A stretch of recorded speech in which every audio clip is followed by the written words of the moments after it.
ಗುರುಜಿ ಈಗ ಪಂಚಾಂಗ ಶ್ರವಣ ಮಾಡೋದಾ? ಖಂಡಿತಮ್ಮ. ಶಿವರಾತ್ರಿಯಂದು ಜಾಗರಣೆ ಮಾಡಬೇಕು, ಶಿವಧ್ಯಾನ ಮಾಡಬೇಕು. ಎಲ್ಲೆಲ್ಲೂ ಸಹಿತ ಶಿವಾಲಯಗಳಲ್ಲಿ ನಡೀತಕ್ಕಂಥ ಅನುಷ್ಠಾನ ಪೂಜಾ ಪದ್ಧತಿಗಳು ಭಾಳ ವಿಶೇಷವಾಗಿದೆ. ಹಾಗೆ ದಶಾದಿ ದೇವತೆಗಳಲ್ಲೂ ಸಹಿತ ಬೆಂಗಳೂರಿನ ಪ್ರಸಿದ್ಧಿ ಕ್ಷೇತ್ರವಾದಂಥ ದಶಾದಿ ದೇವತೆಗಳಲ್ಲೂ ಜ್ಯೋತಿರ್ಲಿಂಗ ಪ್ರತಿಷ್ಠಾಪನೆ. ಭಾರತದಲ್ಲಿ ಜ್ಯೋತಿರ್ಲಿಂಗಗಳ ಒಂದೊಂದು ಭಾಗಗಳಲ್ಲಿರ್ತಕ್ಕಂಥ ಜ್ಯೋತಿರ್ಲಿಂಗ ದರ್ಶನವು ಬಹಳ ವಿಶೇಷವೇ. ಅಂತಹ ಜ್ಯೋತಿರ್ಲಿಂಗಗಳನ್ನು ದಶಾದಿ ದೇವತೆಗಳ ಸಾನ್ನಿಧ್ಯದಲ್ಲಿ ಅಲ್ಲೂ ಸಹಿತ ಒಂದು ಶಿವರಾತ್ರಿಯ ಉತ್ಸವ ಬಹಳ ವಿಶೇಷವಾಗಿದೆ, ಅದ್ಧೂರಿಯುತವಾಗಿ ನಡೀತಾ ಇದೆ. ಇನ್ನು ಸ್ವಾಮಿಗೆ ನಡೀತಕ್ಕಂಥ ರಥೋತ್ಸವಗಳು, ಶಿವರಾತ್ರಿಯಂದು ಉತ್ಸವ ಅಂದರೆ ರಾತ್ರಿಯೆಲ್ಲ ಜಾಗರಣೆ, ಆ ವಿಶೇಷವಾಗಿರ್ತಕ್ಕಂಥ ಅಭಿಷೇಕ ದರ್ಶನ, ಅದಾದ ನಂತರ ಮಾರನೇ ದಿವಸ ರಥೋತ್ಸವ. ಆ ರಥೋತ್ಸವ ಅಂತಕ್ಕಂಥದ್ದಂತೂ ರಾಜ್ಯದ ಪ್ರಮುಖವಾಗಿರ್ತಕ್ಕಂಥ ಆಲೆಗಳಲ್ಲಿ, ಅದರಲ್ಲೂ ನಂದಿಗ್ರಾಮದಲ್ಲೂ ಸಹಿತ ನಂದಿಕೇಶ್ವರನಿಗೆ ವಿಶೇಷವಾಗಿರ್ತಕ್ಕಂಥ ಯೋಗನಂದೀಶ್ವರ ಭೋಗನಂದೀಶ್ವರ, ಹಾಗೆ ಯೋಗನಂದೀಶ್ವರ ಭೋಗನಂದೀಶ್ವರನಿಗೂ ಸಹಿತ ಅಲ್ಲಿ ರಥೋತ್ಸವ ಕಾಲ ಬಹಳ ವಿಶೇಷವಾಗಿ ವಿಜೃಂಭಣೆಯಿಂದ ನಡೆಯುತ್ತೆ. ಇನ್ನು ಬೆಂಗಳೂರಿನ ದಕ್ಷಿಣ ಭಾಗ ಅಂದರೆ ಗೊಟ್ಟಿಗೆರೆಯಲ್ಲಿರ್ತಕ್ಕಂಥ ಸೋಮೇಶ್ವರನ ಆಸ್ಥಾನದಲ್ಲೂ ಸಹಿತ ರಾತ್ರಿಯೆಲ್ಲ ವಿಶೇಷವಾದಂಥ ಪೂಜಾ ಪುನಸ್ಕಾರಗಳು ಮತ್ತು ಮಾರನೇ ದಿವಸ ರಥೋತ್ಸವ ಇರತಕ್ಕಂಥದ್ದು.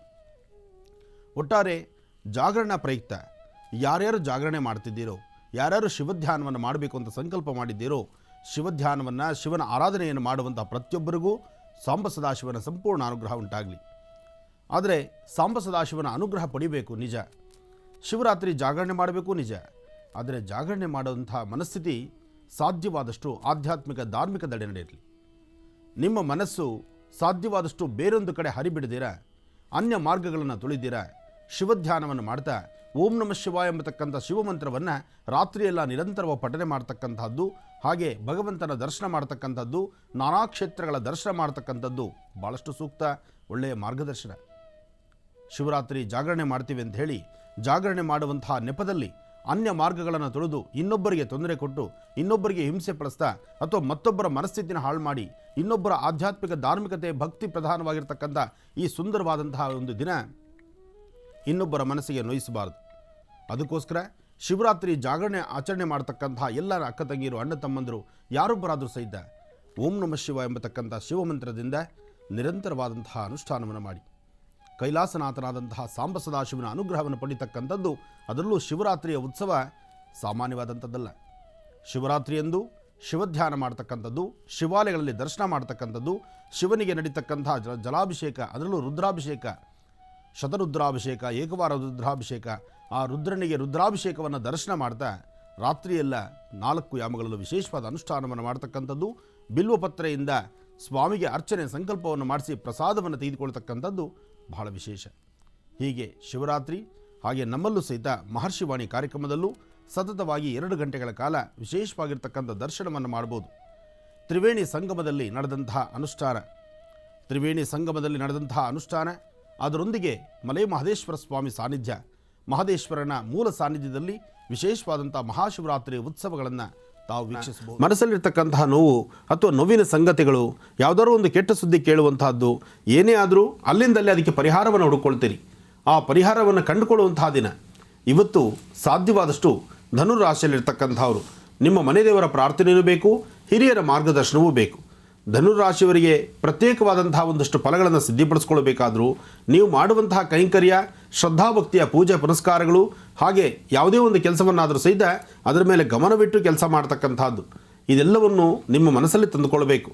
ಹಾಗೆ ಸಾಧ್ಯವಾದರೆ ಇವತ್ತಿನ ದಿವಸ ವಯಸ್ಸಾಗಿರ್ತಕ್ಕಂತಹ ವೃದ್ಧರ ಪಾದ ತೊಳೆದು ನಮಸ್ಕಾರ ಮಾಡ್ತಕ್ಕಂಥದ್ದು, ಅವರ ಪಾದ ಸೇವೆ ಮಾಡುವಂತಹದ್ದು, ಅವರ ಆಶೀರ್ವಾದ ಪಡೆಯುವಂತಹದ್ದು, ಈ ಪ್ರಕಾರವಾದಂಥ ಸೇವೆಗಳು ಮಾಡೋದ್ರಿಂದ ಹಿರಿಯರ ಸೇವೆ ಇವತ್ತು ನಿಮ್ಮ ಜೀವನಕ್ಕೆ ದಾರಿದೀಪವೂ ಆಗುತ್ತೆ. ಧನುರಾಶಿಯವರು ಸಾಧ್ಯವಾದಷ್ಟು ಹಿರಿಯರ ಪಾದ ಮುಟ್ಟಿ ನಮಸ್ಕಾರ ಮಾಡಿ ನಿಮ್ಮ ಕೆಲಸ ಕಾರ್ಯಗಳಲ್ಲಿ ಯಶಸ್ಸನ್ನು ಕಾಣತಕ್ಕಂಥದ್ದು ಭಾಳಷ್ಟು ಉತ್ತಮ. ಒಳ್ಳೆಯದಾಗಲಿ. ಇನ್ನು ಕಡೆಯ 3 ರಾಶಿಗಳ ದಿನ ಭವಿಷ್ಯ ಹೇಗಿದೆ ಅಂತ ತಿಳ್ಕೊಳ್ಳೋಣ ಗುರುಜವರಿಂದ ಮುಂದಿನ ಭಾಗದಲ್ಲಿ. ಬನ್ನೀಗ ಮತ್ತಷ್ಟು ಕರೆಗಳನ್ನು ಸ್ವೀಕರಿಸೋಣ. ಹಲೋ. ನಮಸ್ತೆ. ನಮಸ್ತೆ ಮೇಡಮ್. ನಿಮ್ಮ ಹೆಸರು ಹೇಳಿಮ್ಮ. ನಾವು ಬೆಳಗಿಂದ ಮಂಗಳ ಅಂತ ಮೇಡಮ್ ಮಾತಾಡೋದು. ಗುರೂಜಿ ಅವ್ರ ಜೋಡಿ ಮಾತಾಡ್ಬೇಕಾಗಿತ್ತು. ಯಾರ ಬಗ್ಗೆ ಮಾತಾಡ್ತೀರಾ? ಗುರೂಜಿ ಅವ್ರ ಜೋಡಿ ಮಾತಾಡ್ಬೇಕಾಗಿತ್ತು ರೀ. ಸರಿ, ಮಾತಾಡಿ. ಹಲೋ. ನಮಸ್ತೆ ಗುರೂಜಿ. ನಮಸ್ತೆ ತಾಯಿ, ಹೇಳಮ್ಮ. ನಿಮಗೆ ಕೋಟಿ ಕೋಟಿ ನಮಸ್ಕಾರಗಳು ಗುರೂಜಿ. ಹೇಳಮ್ಮ. ನಾವು ದಿನಾಲು ಪ್ರತಿನಿತ್ಯ ನಿಮ್ಗೆ ಕಾರ್ಯಕ್ರಮ ತಪ್ಪದೆ ನೋಡ್ತೀವಿ ಗುರುಜಿ. ಎಲ್ಲಿಂದ ಕರೆ ಮಾಡ್ತಿದ್ದೀರಿ? ನಾವು ಬೀಳ್ಗಿಯಿಂದ ಮಂಗಳ ಅಂತ ಗುರುಜಿ. ಬಿಡದಿ? ಹಾ, ಬೀಳ್ಗಿ. ಹಾಂ ಹಾಂ, ಹೇಳಮ್ಮ. ನಾವು ದಿನಾನು ನಿಮ್ ತಪ್ಪದೆ ಕಾರ್ಯಕ್ರಮ ನೋಡ್ತೀವಿ ಗುರುಜಿ. ಮಹರ್ಷಿ ದರ್ಶನ ಬಹಳ ಚೆನ್ನಾಗಿ ಮೂಡಿ ಬರುತ್ತೆ ಗುರುಜಿ. ನಾನು ಒಂದಿನಾನು ನಿಮ್ ಕಾರ್ಯಕ್ರಮ ಒಟ್ಟ ತಪ್ಪಿಸ್ಕೊಳಂಗಿಲ್ಲ ಗುರುಜಿ. ದಿನಾಲು ನೋಡ್ತೀನಿ. ನೀವು ಹೇಳಿದ ಅನುಷ್ಠಾನಗಳನ್ನು ನಾನು ಎಲ್ಲಾ ಮಾಡಿ ಫಲಗಳನ್ನು ಪಡೆದುಕೊಂಡಿದ್ದೀನಿ ಗುರುಜಿ. ಒಳ್ಳೇದಾಗ್ಲಿ ತಾಯಿ, ಹೇಳಮ್ಮ. ತುಂಬಾ ಪ್ರಾಬ್ಲಮ್ ಇದೆ ಗುರುಜಿ. ನಮ್ಮ ಮನೆಯವ್ರ ಬಗ್ಗೆ ಕೇಳ್ಬೇಕಾಗಿತ್ತು ಸ್ವಾಮೀಜಿ. ಹೇಳಮ್ಮ. ನಮ್ಮ ಮನೆಯವ್ರಿಗೆ ಒಟ್ಟ ಏನಂತ ಗೊತ್ತಾಗ್ತಿಲ್ಲ ಗುರುಜಿ. ಒಟ್ಟ ರಾತ್ರಿ ನಿದ್ದೆ ಮಾಡಲ್ಲ, ಹಗಲಿ ಊಟನೂ ಮಾಡಂಗಿಲ್ಲ, ಆಯ್ತಾ ಒಟ್ಟ ಕೆಲಸ ಮಾಡಕ್ ಆಗಂಗಿಲ್ಲ ಗುರುಜಿ ಅವ್ರಿಗೆ. ಹಿಂಗಾಗಿ ಬಹಳ ಪ್ರಾಬ್ಲಮ್, ಬಹಳ ಕಷ್ಟ ಇದೆ ಗುರುಜಿ ನನಗೆ. ಅದಕ್ಕೆ ನಿಮ್ ಹತ್ರ ಮಾತಾಡೋದು ತುಂಬಾ ದಿನದಿಂದ ಟ್ರೈ ಮಾಡ್ತಿದ್ದೆ ಗುರುಜಿ. ಇವತ್ತೇ ನಿಮ್ ಕಾಲ್ ಮಾಡಿದ್ದು ಇದು ನಾನು ಪುಣ್ಯ ಅನ್ಕೋತೀನಿ ಗುರುಜಿ. ಒಳ್ಳೇದಾಗ್ಲಿ ತಾಯಿ. ನಮ್ಮ ಮನೆಯವರ ಸಂಕಷ್ಟ ಒಟ್ಟ ನಮ್ಗೆ ಏನ್ ಅರ್ಥ ಆಗ್ತಿಲ್ಲ ಗುರುಜಿ. ಒಂದ್ ತಾಸಿನವ್ರು ಒಂದ್ ತಾಸಿಗೆ ಇರಲ್ಲ, ಕೆಲಸ ಮಾಡಕ್ ಆಗಂಗಿಲ್ಲ. ಒಟ್ಟ ಏನ್ ಬಾಳ ಸಂಕಷ್ಟ. ಈಗ ಒಂದ್ ಸಲ ರಾತ್ರಿ ಕುತ್ತಿಗೆ ಹಿಡಿಸಕ್ಕೆ ಬರ್ತಾರ, ಹೊಡಿಲಕ್ಕೆ ಬರ್ತಾರ. ಇಲ್ಲಿಕಂದ್ರೆ ನಾನೇ ಏನಾರ ಮಾಡ್ಕೋತೀನಿ ಅಂತಾರ ಗುರುಜಿ. ಅದಕ್ಕೆ ಯಾಕಂತ ಗೊತ್ತಾಗ್ತಿಲ್ಲ ಗುರುಜಿ. ಎಲ್ಲಾರ ಹತ್ರ ಕೇಳಿದ್ರೆ ಏನಂತಾರ, ಮಾಟ ಮಾಡ್ಸ್ಯಾರಮ್ಮ, ಗಾಳಿ ಆಗಿದೆ, ಇದು ಆಗಿದೆ, ಅದು ಆಗಿದೆ, ಕೇಳಿ ಕೇಳಿ ಮಾಡಿ ಮಾಡಿ ಜಾಸತ್ತು ಹೋಗ್ಬಿಟ್ಟೈತೆ ಸ್ವಾಮೀಜಿ. ನೋಡ್ತಾಯಿ, ಯಾವ ಮಾಟ ಮಂತ್ರನೂ ಇಲ್ಲ, ಯಾವ ತಂತ್ರ ಮಂತ್ರ ಯಂತ್ರವೂ ಇಲ್ಲ. ನೀನು ಭಯಪಡಬೇಡ, ಧೈರ್ಯವಾಗಿರು. ಇಲ್ಲಿ ಸಮಸ್ಯೆನೇ ಬೇರೆ ಇದೆ. ನೀನು ಹೇಳುವಷ್ಟು ಇಷ್ಟೂ ಸಮಸ್ಯೆಗಳು, ಇಷ್ಟೂ ಮಾತನ್ನು ಕೇಳಿದ್ರೆ ನಿಮ್ಮ ಮನೆಯವರ ಅವರ ಸ್ವರತರಂಗವನ್ನು ಆಲಿಕೆ ಮಾಡಿ ಹೇಳೋದಕ್ಕಿಂತ ಮುನ್ನ ಸಮಸ್ಯೆ ಏನು, ಅದಕ್ಕೆ ಪರಿಹಾರ ಏನು ಅಂತ ನಾವು ಈಗಾಗಲೇ ತಿಳ್ಕೊಂಡಿದ್ದೀವಿ. ಆದರೂ ಮನೆಯವರು ಇದ್ದಾರಮ್ಮ? ಹ್ಞೂ ಸ್ವಾಮೀಜಿ. ಇಲ್ಲಿ ನಮ್ಮ ಮನೆಯವರು ಇಲ್ಲಿ ಹತ್ರ ಇದ್ದಾರೆ ಸ್ವಾಮೀಜಿ. ಅವ್ರ ಸ್ವರತರಂಗ ಮೇಲೆ ನೀವು ಹೇಳ್ಬೋದಲ್ಲ. ಕೊಡುತ್ತಾಯಿ, ಇದ್ರೆ ಮಾತಾಡ್ತೀನಿ, ಕೊಡಮ್ಮ. ಕೊಡ್ತೀನಿ ಸ್ವಾಮೀಜಿ. ನಮಸ್ತೆ ಗುರುಜಿ. ನಮಸ್ತೆ. ಭಾವಸ್ ಹತ್ರ ಸರ್ ಒಂದು ಸ್ವಲ್ಪ ತ್ರಾಸ. 4 ವರ್ಷ ಹತ್ರ ಈಗ. ಹಾಂ. 5 ವರ್ಷದಿಂದ ಬೇಕಿತ್ರಿ. ಈಗ ಒಂದು 3-4 ವರ್ಷದಿಂದ ರೀ ಹುಡುಗರ ತ್ರಾಸ ಆಯ್ತು. ಕೆಲಸ ಮಾಡಕ್ಕಲ್ರಿ ಸರ್ ಹುಡುಗರ. ನಿಮ್ಮ ಮನೆ ದೇವ್ರ ಹೆಸರು ಹೇಳಿ. ಈರನ್ರಿ, ವೀರಭದ್ರೇಶ್ವರ ರೀ. ವೀರಭದ್ರೇಶ್ವರ. ಹ್ಞೂ ರೀ ಸರ್. ನಿಮಗೆ ನಿಮ್ಮ ಪರಿಸ್ಥಿತಿ ಏನಾಗ್ತದೆ, ಪ್ರತಿ ಕಾಲಕ್ಕೂ ನಿಮ್ಮ ಆಲೋಚನೆಗಳಂತಕ್ಕಂಥದ್ದು ನೀವು ಈ ಪ್ರಾಂತ್ಯವನ್ನು ಬಿಟ್ಟು ಹೊರಗಡೆ ಹೋಗಬೇಕು ಅನ್ನೋ ಮನಸ್ಥಿತಿ ನಿಮಗೆ. ಹ್ಞೂ ರೀ. ನಿಮ್ಮ ಈ ಮನಸ್ಥಿತಿ ಏನಾಗ್ತಿದೆ, ನಾನು ಇರೋದು ಬೇಡ, ನಾನೆಲ್ಲರೂ ನಮ್ಮೂರ ಕಡೆ ಹೊರಟು ಬಿಡೋಣ, ಅಲ್ಲಿ ಪ್ರತ್ಯೇಕವಾಗಿರೋಣ, ಭೂಮಿಗೆ ಹೊರಟೋಗೋಣ, ಭೂಮಿಯಲ್ಲಿ ಕೆಲಸ ಮಾಡ್ಕೊಂಡಿರೋಣ, ಜೊತೆಗೆ ನಿಮ್ಮ ಕಡೆಯವರು ಬೇಕು ಅನ್ನೋ ಆಸೆ ಆಕಾಂಕ್ಷೆಗಳು ನಿಮ್ಮಲ್ಲಿ ಹೃದಯದಲ್ಲಿ ತುಂಬಿರ್ತಕ್ಕಂಥದ್ದು. ನೀವಿರ್ತಕ್ಕಂಥ ಪರಿಸರದಲ್ಲಿ ಯಾರ ಬಗ್ಗೆನೂ ನಿಮ್ಗೆ ಆಸಕ್ತಿ ಇಲ್ಲ.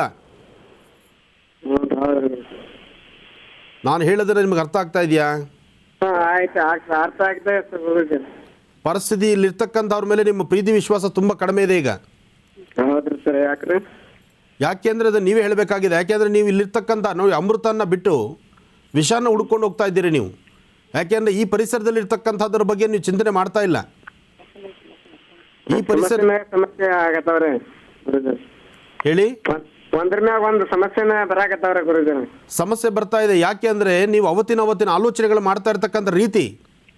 ನೀವು ಮನೆಯಲ್ಲಿ ಮೃಷ್ಟಾನ್ನ ಇದ್ರು ಮನೆಯಲ್ಲಿ ಇರ್ತಕ್ಕಂಥ ಮೃಷ್ಟಾನದ ಬಗ್ಗೆ ಚಿಂತನೆ ಮಾಡ್ತಿಲ್ಲ, ಹೊರಗೆ ಬೇಡವಾದಂಥ ಪದಾರ್ಥದ ಬಗ್ಗೆ ಚಿಂತನೆ ಮಾಡ್ತಾ ಇದ್ದೀರಿ. ನಿಮ್ಮ ಮನಸ್ಸು ಹೊರಗಡೆ ಇದರ ಬಗ್ಗೆ ಚಿಂತನೆ ಇದೆ.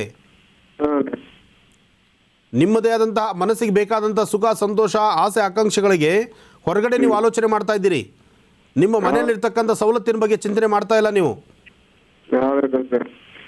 ಹೌದಲ್ವೋ? ಮತ್ತೆ ಹೀಗಿರಬೇಕಾದ್ರೆ ಇನ್ನು ಸುಖ ಸಂಸಾರ ಎಲ್ಲಿ ಬರುತ್ತೆ?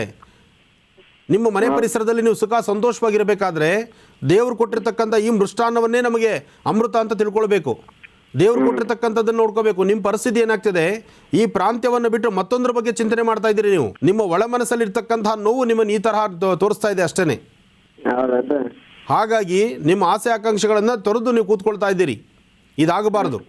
ನಿಮ್ಮದೇ ಆದಂಥ ಜೀವನದಲ್ಲಿ ನೀವು ನೆಮ್ಮದಿ ಕಾಣಬೇಕಾದ್ರೆ ದೇವರು ಕೊಟ್ಟಿರತಕ್ಕಂಥದ್ದನ್ನು ತೃಪ್ತಿಪಟ್ಟು ನೀವು ಸ್ವಾಗತಿಸಬೇಕು. ಒಳ್ಳೆಯದಾಗಲಿ.